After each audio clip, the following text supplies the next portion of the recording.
The summer before my 10-year high school reunion, I was chatting with a friend of mine who I went to high school with, and she asked me if I was going to attend the reunion. And I thought about it and I said, I don't know. I feel like I keep in touch with everyone I want to keep in touch with, so I don't even know who I would go to see, except maybe these two people I'd like to see. And I told her the two names, except now, 9 years later, I can only remember one of the names I said. Because when I told her the name of that person, she looked at me and she said, Allie, he died. He died earlier this year. You hadn't heard? And I hadn't heard. I was very disconnected from my hometown in many ways since leaving at 18 after graduation. I came and went, but never connected much. And I was shocked. I was taken aback. We were 27 and it was sad, but I couldn't sit with it. I couldn't really sit with it because I was incapable. I was still drinking a lot at the time, heavily. And like a lot of people who drink heavily, many of us, we can't sit with feelings. We're scared to. We're scared to process grief and death and life, and we just avoid it. So I was sad and I was shocked. And I remembered my friend telling me this. And I remembered my friend who passed, but I never really sat with it until I got sober. I got sober 2 years ago and some change, and everything came to the surface when I got sober. And it took like 2 years, a year and a half, 2 years, but I remembered my friend who passed now 9 years ago. And it's funny, I wouldn't call him a good friend. We didn't keep in touch. But he was a dear friend. He was a childhood friend. He was someone I always felt this childhood bond to. We met in second grade. He was my classmate and I just adored him. I thought he was the sweetest boy. He was the sweetest boy. He was kind. He was a good listener. He was patient. He was attentive. He was caring. He had sunshine eyes when he smiled. He was just so sweet. And when my teacher would rearrange the desks into new formations and she would put our desks by each other, I was like, what did I do to deserve this? I'm the luckiest girl in the world. Loved him. And at the end of second grade, I was excited for the end of year festivities, and we'd have picnics and events on the playground. I was excited, and I was excited to hang out with this friend. But then he told me, I'm leaving school a week early. I won't be here at the end of the year because I'm going traveling with my family. And I was like, oh no, what am I going to do? I was so excited. But then the day before he left, he came up to me and he gave me his baseball photo from his team baseball photo shoot. And it was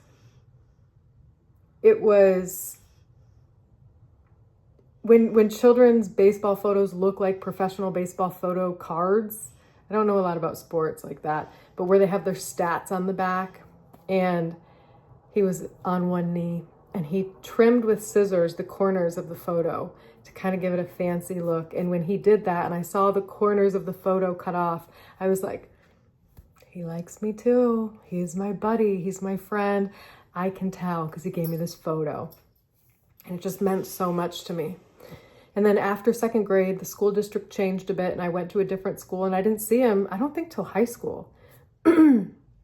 We had some mutual friends and I would see him around and we'd hang out sometimes, but we weren't close friends, but he was always a dear friend to me. I have no clue how he thought of me, but he's one of those people you would see and he's just a ray of sunshine. So warm, so sweet, so caring, wants to talk to you.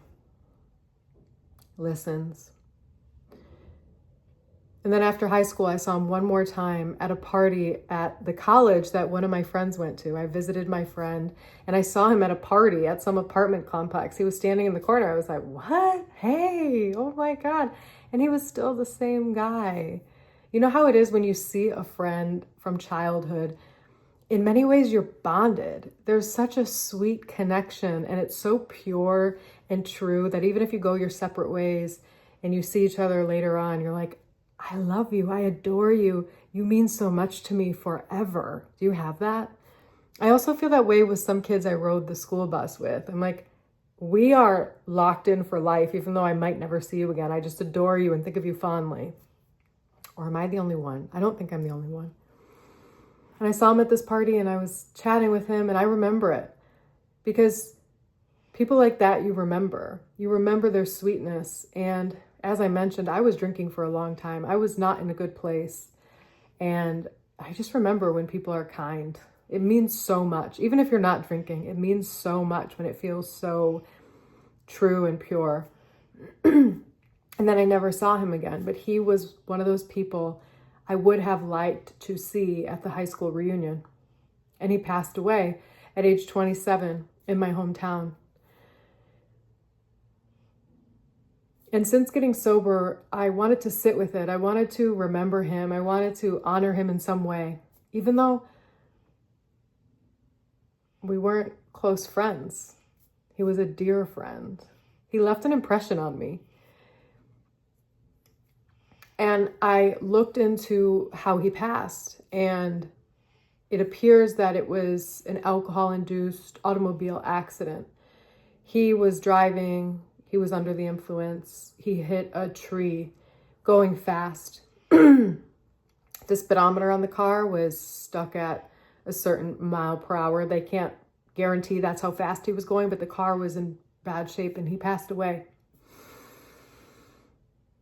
And I don't judge him for that. I don't judge him for driving drunk. No one else was injured. Though, of course, we shouldn't drive drunk, but, that's not what I'm remembering him for.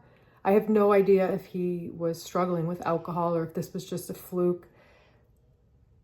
If he was struggling with alcohol, I hope he knows he touched lives. Sometimes some of us who drink and feel low about ourselves, which I'm not saying my friend felt this way. I have no idea. But I just know that some of us really think we don't hold a great purpose, or that we don't offer good to the world, or we're a mess, or we're ugly, or we're worthless, unworthy of good things, of love. And once again, I'm not saying he felt this way. But it's like, does he know that I'll remember him forever? And then I hold him so dear to my heart, and then I did this whole time, And then it makes me think of just how special it is when someone is kind, warm, a good listener, these really simple things that any of us can offer. People remember that. I remember that. I remember the times I saw him. He was so unique. He was so warm. I think people are good, Not everyone always acts good, but I generally think people are very good. But he always felt like he was in that goodness, Really respectful to everyone. So kind. And I'll just remember him forever. And the other day I found this online platform that people can share their memories of this man, our friend, our, classmate. But no one had posted on it in probably 9 years. And I was like, well, I really want to write something because I do. I wasn't capable of doing that back then, but I'm capable now. And he holds a place in my heart, even though I didn't really know him anymore. Though, are we always still kind of that person we were when we were 8? Maybe I did know him on some level. But then I got in my head and I was like, don't post anything. It's been years. You weren't even a good friend. Like, let the family and friends have this space. And I thought about it for a while, and it's like, don't we want to know that we had a ripple effect in the world? Because we do. We'll affect the world in ways that we'll never even know. We have a lasting impression on this world. I think that is our true legacy. Maybe having kids too, and having, a building named after you is a legacy as well, but you'll never know how much your actions and words and presence ripple through humanity on the planet. I am literally taking his ripples and then rippling on because I want to be like him, even though he left this world in a way that is tragic and devastating and too soon, you know? But I don't think of him like that. I think of him as the kind person, you know? And this is something that comes up a lot in sobriety. This is something that comes up a lot, I think, with everyone, is this fear of sitting with death, the death of anything, the end of anything. It's kind of scary. It can be. We're afraid to accept it as part of life here. Sit with it, acknowledge it. But I think we're better off doing that. And I'm glad I got to come to a place and remember my friend and reflect on him and talk about him. I talked about him with my family because he was so special to me. Little, children, kids, teens, becoming adults and still being sweet. Anyway, some things to think about. We affect this world. We have good to offer, even if we don't think we do. We leave a lasting impression on this world, even if we think we don't. And I'm not saying my childhood friend thought any of this, but I will literally remember him forever. I carry him in my heart.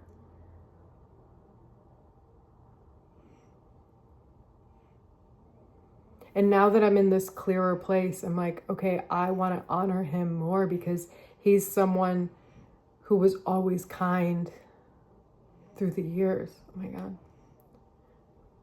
We really need that, a lot of people really need that. It's just funny. He wouldn't even know that I thought about him, But anyway, the funny thing was I was like, I think I still have that photo that he gave me in second grade. And most of my stuff is in boxes right now. Or a lot of photos and stuff are in boxes. And I went downstairs to see if I could find it in the storage room. And I found this bin of photographs.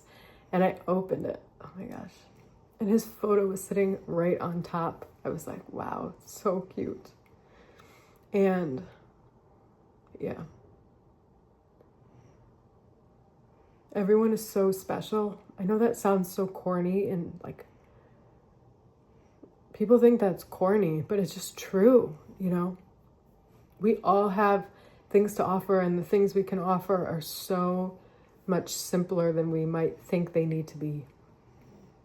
Just our presence, our listening, our warmth, our creativity.